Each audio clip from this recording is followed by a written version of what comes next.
अतुलित बलधामं हेमशैलापदेहं धनुजवनकुशानं ज्ञानिनामग्रगण्यं सकलगुणनिधानं वानराणामधीशं रघुपतिप्रियभक्तं वातजातं नमामि। नमो नमः। તમારા બધાનું સ્વાગત કરું છું આધ્યાત્મિક મહાશક્તિમાં। હનુમાનજી મહારાજની આરાધનાના ઉત્તમ દિવસો આવી રહ્યા છે અને હનુમાનજી મહારાજની આરાધના કરવી હોય તો એમના જેવા ગુણ વિકસાવવા જરૂરી છે। સૌથી પહેલાં જો વિચાર કરીએ તો એ વિદ્યાવાન છે, ગુણી છે અને અતિ ચાતુર છે। આ તુલસીદાસજી હનુમાન ચાલીસામાં એમને વિશેષણ રૂપે વિશેષિત કરે છે, સુશોભિત કરે છે। અને જ્યારે એ વિચાર કરીએ તો બાલ સમય રવિ બક્ષલિયો તબ તીન લોક ભયો અંધિયારો ત્રાહી સુત્રાસ ભયો જગકો યહી સંકટ કાહુ સુજાતન તારો। જેમને પોતાની શક્તિ, બલ, પૌરુષ બાલ્યાવસ્થામાં જ સિદ્ધ કરીને બતાવી દીધું। સૂર્યનારાયણ પાસેથી જ્ઞાન પ્રાપ્ત કરે છે। તો આના આધારે જો વિચાર કરવા જઈએ તો સૌથી પહેલાં એમનામાં અભિમાન નથી। બાળ સમય રવિ બક્ષલી, સૂર્યનારાયણને ગ્રસિત કર્યા હોવા છતાંય જ્યારે સંબંધો વિચારવા છે, વ્યક્તિના વ્યક્તિત્વને વિચારવું છે તો એક જગ્યા એવી રાખવી જોઈએ કે જેના કારણથી સંબંધ ફરીથી સધાઈ શકે। તમે તમારી ભૂલનો એકરાર કરી શકો અને સામેવાળાના અંદર જે ઉત્તમ ગુણ છે એને આત્મસાત કરી શકો। આ ગુણ હનુમાનજી મહારાજ પાસેથી આપણને શીખવા મળે છે। એટલા માટે સૌથી પહેલાં એ અમાની બની ગયા છે, અભિમાન રહિત બની ગયા છે। ત્યાંથી જ્યારે યુવાવસ્થા આવે છે અને એ વખતે જ્યારે એ જે વ્યક્તિઓને મળવા માટેનો પરિકલ્પના આપણે જો વિચાર કરીએ છીએ તો દરેક જગ્યાએ એમનો છદ્મ વેશ જ જોવા મળ્યો છે।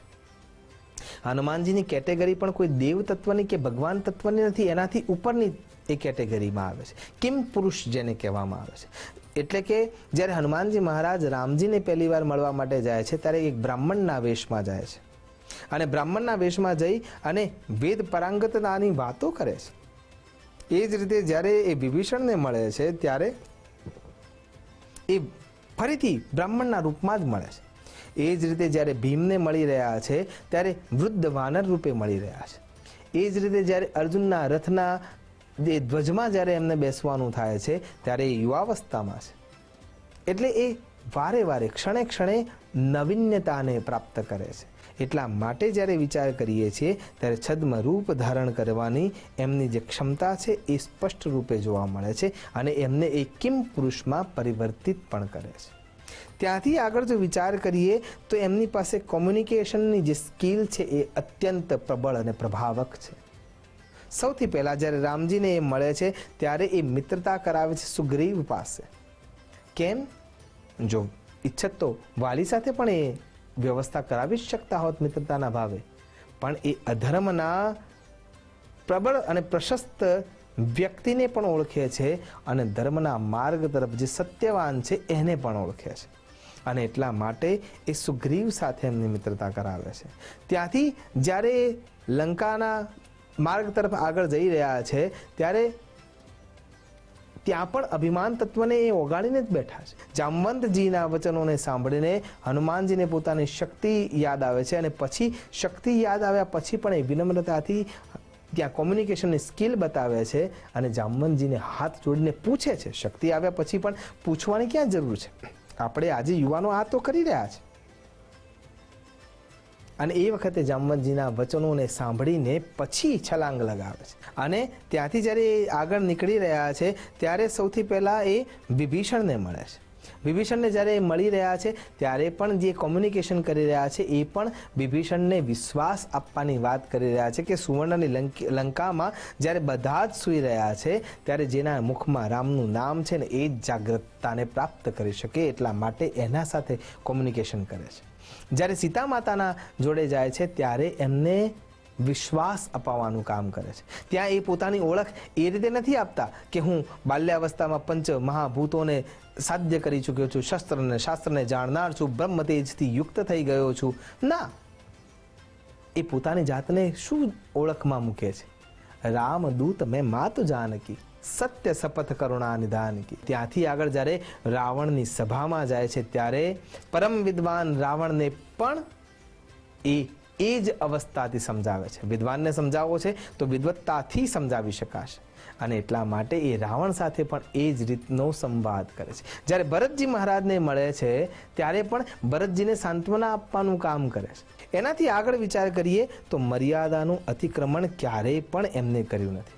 જ્યારે સીતા માતાને મળે છે ત્યારે તો સ્પષ્ટ રૂપે એમ કહે છે કે હું એટલો સમર્થ છું કે તમને મારી પીઠ ઉપર બેસાડીને લઈ જઈ શકું અને કોઈ પણ દૈત્ય મારા વેગનો સામનો નહીં કરી શકે. તમે ચિંતા ના કરો. પણ એ મર્યાદા વિરુદ્ધ થાય છે એટલા માટે એ એનો સ્વીકાર કરવા માટે તૈયાર નથી. ભગવતી પરાંબા પણ એટલે કે સીતાદેવી પણ અને એ પણ રાવણ સામે જાય છે ત્યારે પણ એવું સ્પષ્ટ રૂપે વિચારે છે કે હું તારો નાશ કરવા માટે સમર્થ છું જ, પણ મારા સ્વામીનો હુકમ નથી. એટલા માટે જે આગળનું જે લક્ષણ છે હનુમાનજી મહારાજનું, એમાં સર્વત્ર ઈશ્વરનો જ વાસ રહ્યો છે અને એના આશ્રય જ ચાલવાનું છે. એ લક્ષણ એમાં હનુમાનજીમાં જોવા મળે છે કે ભગવાન સર્વત્ર વ્યાપ્ત છે અને ઈશ્વરનો જ્યારે આશરો લેવામાં આવશે ત્યારે જ એ કાર્ય સંપન્ન થાય છે, સંપૂર્ણ થાય છે. આપણે તો ખાલી માધ્યમ રૂપ છીએ. હનુમાનજી જ્યારે આ બધી જ ક્રિયાઓ કરીને પાછા આવે છે, જ્વાળાઓની લપટોમાં લંકા સળગી રહી છે. સુવર્ણની લંકા, ખરાખર અર્થમાં જો સુવર્ણ છે એ ઓગળતું દેખાય છે. લંકા વિધ્વંસ થઈ રહી છે અને જ્યારે રામજીને મળે છે ને આખી વાત વિદિત થઈ રહી છે ત્યારે રામજી એમ પૂછે છે કે ખરા અર્થમાં તમે બહુ મોટું કાર્ય કરી આવ્યા, તમે લંકા સળગાવી દીધી. અને ત્યારે એ આ અનુભવના આધારે એવું સ્પષ્ટ રૂપે કહે છે કે હું શું કરી શકવાનો હતો. આમાં 5 તત્વો એકત્ર થયા ત્યારે લંકા બળી છે. એમાં સૌથી પહેલું જે તત્વ છે એ ભગવતી સીતા વિરહમાં રડી રહી છે એટલે એમનો જે તાપ છે એ વાતાવરણમાં ફેલાઈ રહ્યો છે.